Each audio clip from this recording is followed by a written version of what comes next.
yana jikin dukkan dan adam, ya zama ido na rayuwa abadan sarmadan.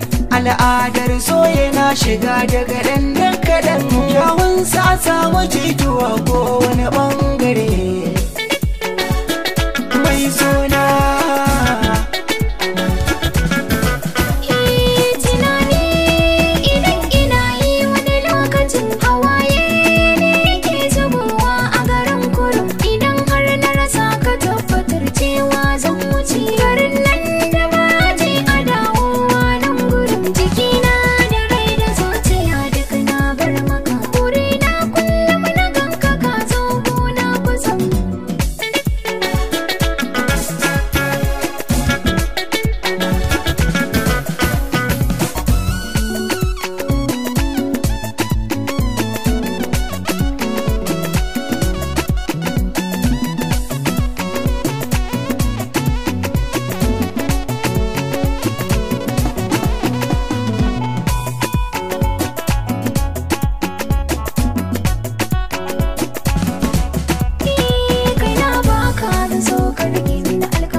so ya yo tsoro a rai har na ɗauye, har daga baya kamun halin sama kai fifike.